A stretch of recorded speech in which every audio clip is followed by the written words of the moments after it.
Hi there. Let's take 5 minutes to look at a model that you may come across when you're exploring the concept of business growth. This model is called the experience curve.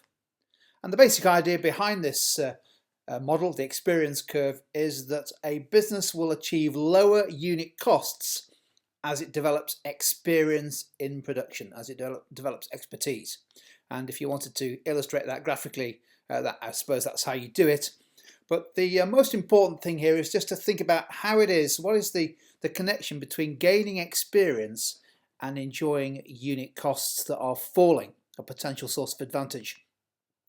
The model was actually developed back in the 1960s by the Boston Consulting Group, who noticed in one of their clients, a manufacturer of semiconductors, that unit costs were falling as volume was increasing. And as they looked at why that was, they concluded that the business, the semiconductor manufacturer, had gained expertise, gained experience in organizing production in a way that meant that the efficiencies were coming through.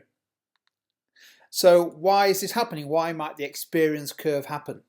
Well, I guess there are a number of reasons. There could be one or more reasons why unit costs fall as experience grows. Firstly, you should just become more efficient at what you do. You work out how to organize production. You maybe find ways of training both the workforce as well as implementing automation. Increasingly, businesses, particularly manufacturers, are swapping labor for automation in order to reduce unit costs. You may be able to standardize your production processes. And I guess you'd also learn through experience the best way to produce the product, to design the product, but also to design the production process and find all kinds of efficiencies.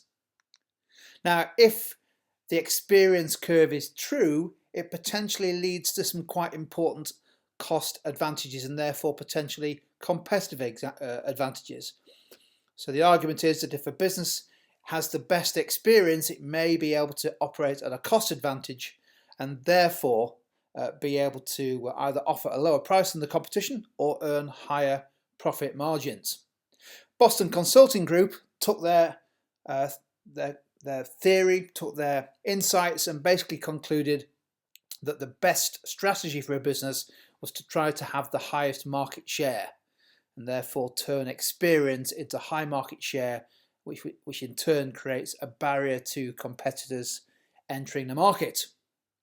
One useful way of using the experience curve is just to make a link between it and other models, and in particular I think Porter's model, his strategic model of the options available to businesses. There's a nice link here between the experience curve and in particular businesses that operate and compete on the basis of low cost. So we know quite a few of those depending on the markets that you've looked at, perhaps the low-cost airline sector, the low-cost supermarkets, the growth of Aldi and Lidl, and more recently the rapid rise of low-cost health clubs like the Gym Group and Pure Gym, where in all cases their business model is essentially based around the experience they have of operating at super low cost in order to undercut higher priced rivals. Features of those kind of businesses like Ryanair, like Aldi, like Pure Gym is that they enjoy economies of scale, of course, but they're also highly efficient and highly lean. They've found the best way of operating in order to reduce all aspects of cost. And I would argue that that combination of strategies is effectively their experience in being low-cost operators. It's not easy being a successful low-cost operator. You have to work quite hard at it. Just a quick word on the model. Of course, if you were evaluating the model, you would want to have a bit of balance. One key point is that the model was developed 40, 50 years ago. Therefore, it may have limited application in the modern business world. And of course, you can also make an argument that experience isn't everything when it comes to having competitive advantage.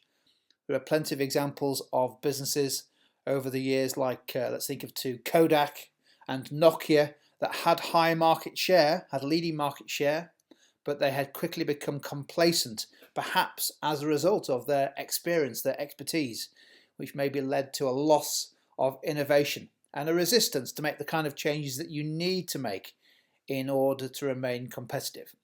So be careful with the experience curve. Always try to identify some balance rather than just assuming that it will apply. But hopefully you found that useful as an overview to the concept of the experience curve.